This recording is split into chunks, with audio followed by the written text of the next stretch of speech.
촉구하지 말라고요? 민주주의 사회에서 무엇이 잘못됐으면은 어떤 표현을 통해서 이건 잘못됐습니다. 이거는 정치적 수사입니다. 무죄입니다. 재판부가 현명한 판단해 주십시오.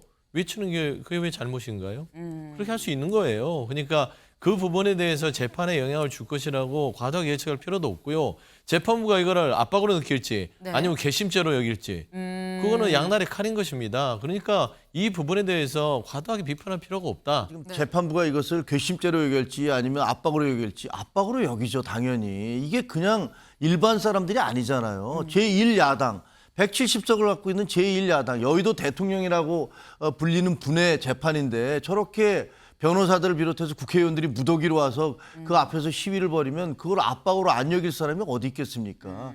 저거는 제가 보기에는 정확히 그 입법, 사법, 행정의 삼권 분립에 대한 그런 심각한 침해입니다. 선거 앞둔 이 결백 여론전 진실은 사라지지 않는다라는 겁니다. 여기서 말하는 이 이재명 대표를 얘기를 하는 거죠.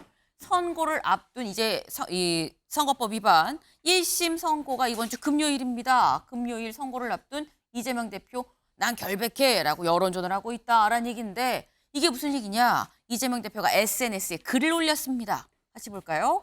위증을 약속했다면 이재명이 꼭 필요했던 사실을 내가 위증을 교사했다라는 그 사람 김모 씨가 모른다 아닌다 부정을 했겠느냐.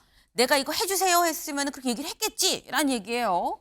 진실은 잠시 가려질지라도 사라지지 않고 결국 드러난다라고 얘기를 했습니다. 김종혁 최고위원님. 네. 잠깐 사이에 등장을 하셨어요. 네. 지금 이재명 대표는 진실은 결국 등장한다라고 얘기를 하고 다시 말해서 무죄가 진실이다라고 얘기를 하는 것 같습니다. 이거 뭐 죄 지은 사람이 제가 죄 지었습니다라고 얘기하는 사람이 어디 있겠어요. 저는 근데 정말 이상한 게 지금까지 기자 생활도 오래 했습니다만 네. 무죄 촉구 결의 대회라는 건 태어나서 처음 들어봤어요. 그 결의 대회를 해서 무죄를 촉구한다? 그게 무슨 뜻일까요? 그러니까 죄를 그러면 무죄를 촉구하면 지은 죄가 사라지나요? 예를 들면 선처를 바란다라든가 뭐 이런 것들을 주장을 할 수는 있어도 네. 그 죄가 없다는 것 자체를 촉구를 하는 결의대회를 하겠다. 그게 지금 민주당이 계속 하고 있는 거 아닙니까? 뭐 무죄다라면서 릴레이 네. 시위도 하고 네. 길거리에서 이제 16일 날 뭐 그 당일날 그 판결이 내려지는 당일날 중앙지법 앞에서 대규모 시위도 하겠다고 하고 그런 주장을 하고 계신데 과거에 조국 그 전 법무부 장관 그리고 정경심 씨 부인에 대해서 그 지지자들이 그 검찰로 몰려가서 조국은 무죄다. 그리고 정경심 사랑해요. 라면서 얼마나 격렬한 시위를 벌였습니까? 근데 그 결과는 두 분 다 유죄였을 뿐 아니라 법정 구속도 되고 정경심 교수 같은 경우는 4년형을 받고 그다음에 지금 조국 지금 현재 전 법무부 장관도 현재 의원이지만 네. 그 지금 대법원 판결만 남겨두고 있지 않습니까? 2년형을 선고받았고 그러니까 길거리에서 사람들이 모여서 서명을 받고 그다음에 서로 릴레이로 무죄 탄원을 하고 한다고 해서 그게 죄가 없어진다? 그건 정말 이해할 수 없는 그런 행동들을 하고 계신 것 같아요. 지금 이 김종혁 최고위원께서는 무죄를 주장하는 건 모르겠는데 주장이 아니라 촉구 결의대회 같은 이런 걸 하는 건 처음 봤다. 글쎄 이게 무슨 말인지 잘 모르겠다라고 말씀을 하셨어요. 지금 이 하신 말씀이 다음 기사를 좀 같이 보겠습니다. 1심 선고 사흘 앞둔 이재명 100만 무죄 탄원 방벽 세운 민주당 경향신문입니다. 네.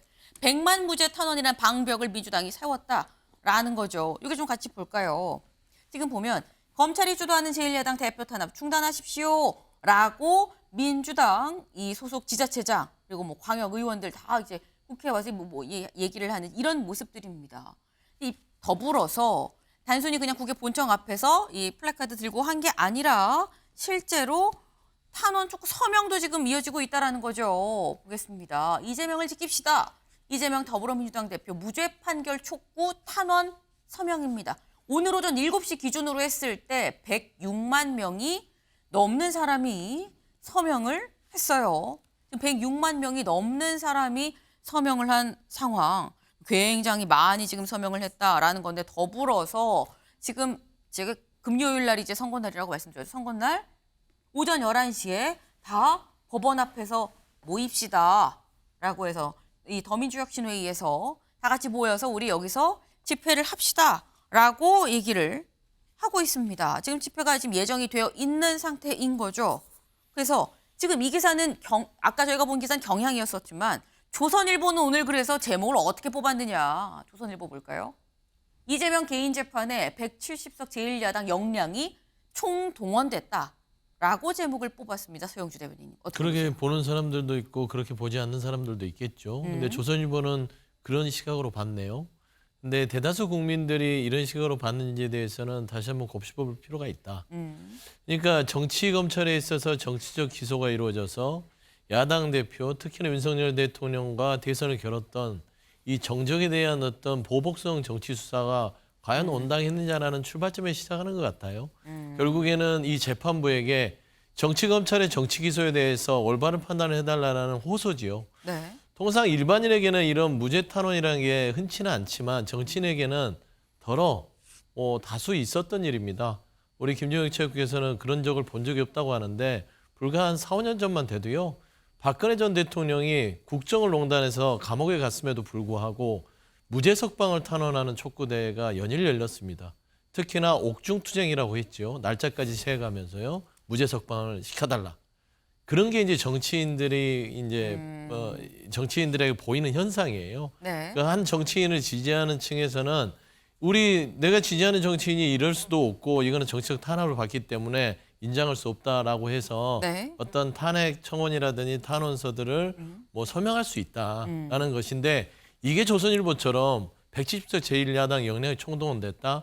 이건 좀 다른 문제 같아요. 그러니까 재판에 영향을 주려고 하는 게 아니라 네. 지금 정치적 상황 자체가 야당 대표를 정치적으로 보복 수사하는 현 정권에 대한 어떤 말하자면 야당으로서의 어떤 역할을 하는 것이지 이재명 대표 개인의 재판을 위해서 170석이 움직이지 않는다. 네. 네, 지금 그게 말씀은 이게 그냥 뭐 무죄 탄원, 뭐 서명 이런 거가 우리가 왜 하냐. 정치적인 수사로 정치적 기소가 돼서 정치 보복을 당할 것 같으니 그래서 무죄 탄원 서명을 하는 거 아닙니까? 라고 지금 얘기를 하셨거든요. 김영우 씨. 근데 탄원과 촉구는 완전히 다른 거예요. 이 탄원을 하는 건 이분이 이러이러한 혐의가 있지만 네. 이러이러한 공도 있고 그러니까 이분에 대해서 이걸 석방시켜 주십시오라고 탄원을 하는 거하고 네. 이 사람은 무죄라고 이렇게 촉구에는 상당한 강요가 들어있는 거 아닙니까? 이 두 개가 같은 건 저는 무죄를 촉구한다는 대회는 처음 봤어요. 뭐 탄원을 하고 뭐 청원을 하고 이런 건 얼마든지 있을 수 있고 본인이 나는 네. 무죄다라고 주장하는 것도 있을 수 있죠. 근데 가만히 생각해 보면요. 그러면 이제 돈 있고 권력 있는 사람들은 다 촉구돼야 할 거 아닙니까? 예를 들어서 재벌이 무슨 혐의가 있어요. 그럼 재벌이 자기 계열사 그 직원들을 다 동원해서 법원 앞에 가서 무죄 촉구 결의 대회를 해. 판사한테. 네. 그럼 그거 가능합니까? 우리나라 국민들이 그거 받아들입니까? 그 왜 경제인들에 대해서는 그것들을 말이 안 된다고 주장을 하면서 왜 정치인에 대해서는 그게 가능하다고 얘기를 하는 거죠? 이해가 잘 안 되고요. 그다음에 저런 길거리에서 주장할 만큼 이재명 그 대표는 본인이 변호사인데다가 네. 자기 주변에 변호인으로 쓸 수 있는 사람들이 얼마나 많습니까? 대장동 변호사들 대부분이 상당수가 지금 국회의원 배지 달고 있지 않아요? 그런 분들을 동원해서 얼마든지 법정에서 자기 주장을 할 수 있는데 그걸 놔두고 길거리로 나가서 촉구 결의 대회를 한다? 그러면 다른 사람들이 이제 그 촉구 결의 대회 해도 괜찮다고 인정을 하시면 모르겠습니다. 그러면 우리나라에는 사법제도는 필요 없어요. 그런 주장이라면. 지금 김종혁 최고위원께서는 탄원과 촉구는 명백하게 다르다. 촉구는 강압적인 게 강요가 좀 들어있는 거 아니겠느냐. 근데 제1야당 대표가 자기가 분명히 주변에 많은 이 쟁쟁한 변호인단이 있음에도 불구하고 거리로 나와서 이렇게 촉구 대회를 하는 거 이거는 재판부가 어떻게 느끼겠느냐라는 말씀을 하셨어요, 서 대변인님. 네. 그러니까 이제 침묵을 강요하는 느낌이에요. 촉구도 하지 말라고요. 민주주의 사회에서 무엇이 잘못됐으면은 어떤 표현을 통해서 이건 잘못됐습니다. 이거는 정치적 수사입니다. 무죄입니다. 재판부가 현명한 판단을 해 주십시오. 외치는 게 그게 왜 잘못인가요? 그렇게 할 수 있는 거예요. 그러니까 그 부분에 대해서 재판에 영향을 줄 것이라고 과도하게 예측할 필요도 없고요. 재판부가 이거를 압박으로 느낄지 네. 아니면 괘씸죄로 여길지 그거는 양날의 칼인 것입니다. 그러니까 이 부분에 대해서 과도하게 비판할 필요가 없다. 네. 저는 그렇게 말씀드리고 싶습니다. 지금 이런 말씀하셨어요. 이걸 재판부가 압박으로 느낄지 괘씸죄로 느낄지 누가 아느냐 말씀하셨거든요. 짧게. 얘기하면 만약에 김호중 씨가 가수 네. 김호중 씨가 본인들의 팬들을 다 동원해서 법원 앞에 가서 무죄 촉구를 하면서 시위를 하면 그러면 국민들은 어떻게 생각을 할까요?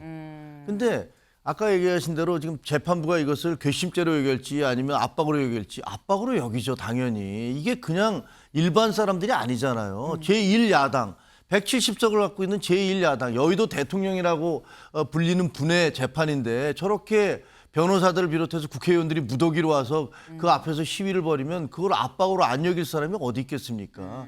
저거는 제가 보기에는 정확히 그 입법, 사법, 행정의 삼권 분립에 대한 그런 심각한 침해입니다. 네. 아니 근데 김호중 씨라든지 재벌에 대한 예는 적절치 않은 것 같아요. 그러니까 정치인이기 때문에 제가 앞서 얘기했지 않습니까? 정치 현상. 네. 결국에는 숙적 제거를 위한 정치 보복이라는 전제를 깔고 들어가는 겁니다. 1야당에 있는 170석의 의원들이 왜 나섰겠어요? 뭐냐면 제1야당의 가장 유력한 대선 후보를 죽이려고 하는 정치적 의도가 있는 거 아니냐? 결국엔 야당을 말살하려는 거 아니냐. 이건 당을 지키려는 것이지 이재명 네. 대표 지키는 게 아니다. 라는 측면에서는 반대로 새누리당이든 한나라당이든 국민의힘에 대한 대표가 그런 일을 역지사지로 겪었다면 가만히 있을 거예요?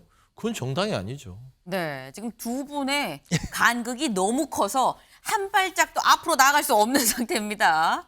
일단 분명한 건 여야의 생각이 이렇게 다르다라는 거죠. 네. 한동훈 대표 어제 최고위원회의에서 직접 이렇게 얘기를 했어요. 들어보고 오실까요?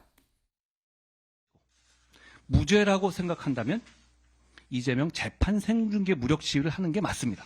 그리고 민주당은 하다 안 되니까 트럼프 미 당선자와 이재명 대표를 비교하는 작전을 쓰기 시작했습니다. 그런데 트럼프 후보는 2023년 11월 유권자들의 높은 관심을 등을 이유로 재판을 공개하자고 당당하게 요구한 바 있습니다.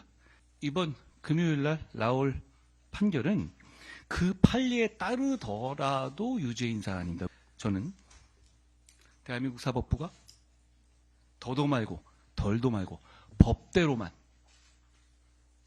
다른 일반적인 사람들과 우리 국민들과 똑같이만 판단해 주기를 기대합니다. 네. 한동훈 대표도 법에 대해서 잘 알 수밖에 없죠. 그런데 이제 한동훈 대표가 일단 요거부터 좀 짚고 넘어갈까요? 서영수 대변인님. 네. 민주당에서는 트럼프 당선이 된 걸 보면서 지금 트럼프와 이재명 대표를 같이 비교를 하고 있는데 왜 트럼프 당선인은 본인 재판 생중계하자 그랬는데 왜 이재명 대표는 생중계하자고 안 하는 겁니까? 라고 한동훈 대표가 일단 얘기를 했거든요. 네. 그 부분. 그러니까 법을 아시는 분이 이제 억지로 쓰는 거예요.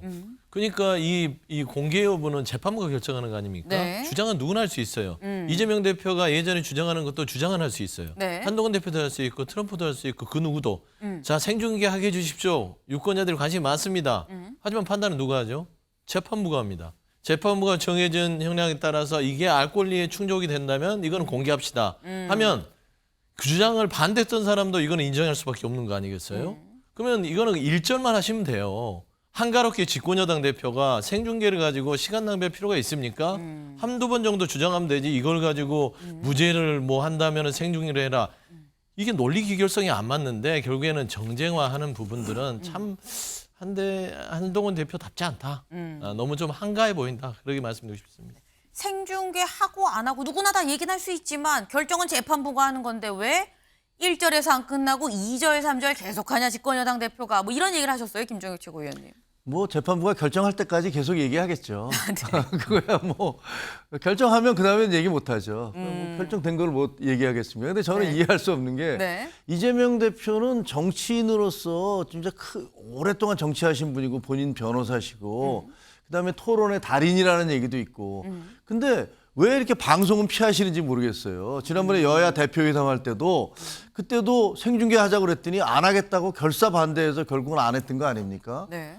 그리고 이번에도 재판 같은 경우도 본인이 그렇게 무혐의, 나는 무죄다라고 105만 명의 뭐 그게 실제로 중복 서명이 얼마나 되는지 모르겠습니다만 네. 그렇게 서명까지 받고 의원들 동원해서 릴레이 그 캠페인을 벌이고 그렇게까지 하실 정도면 아니 제일 좋은 방법은 생방송을 해서 중계를 해서 아 이거 내가 이렇게 억울하게 탄압을 받고 있습니다라를 국민들 앞에 보여주면 되지 않습니까? 근데 민주당에서 주장하는 거는 그 재판정에 앉아있는 쪼그리고 앉아있는 모습 자체가 그게 사람을 초라하게 만드는 거다. 그 얘기를 듣고 정말 경악을 했어요. 아니 재판정에서 대통령도 그 앞에 앉아야 됩니다. 그 재판정에 가면 판사님이 제일 높은 자리에 있는 거예요. 그러니까 그 자리에 있고 앞에서 당연히 앉아 있는 건데 네. 그 재판정에서 앉아 있는 것이 나는 쪼그러뜨리고 앉아 있는 거니까 이건 초라한 거다. 본인이 뭐 왕입니까? 그건 아니잖아요. 그러니까 도대체가 대한민국의 사법 체계를 어떻게 생각하시는지 좀 의심스럽다. 네. 본인이 변호사시면서 네. 그런 생각이 들어요. 네.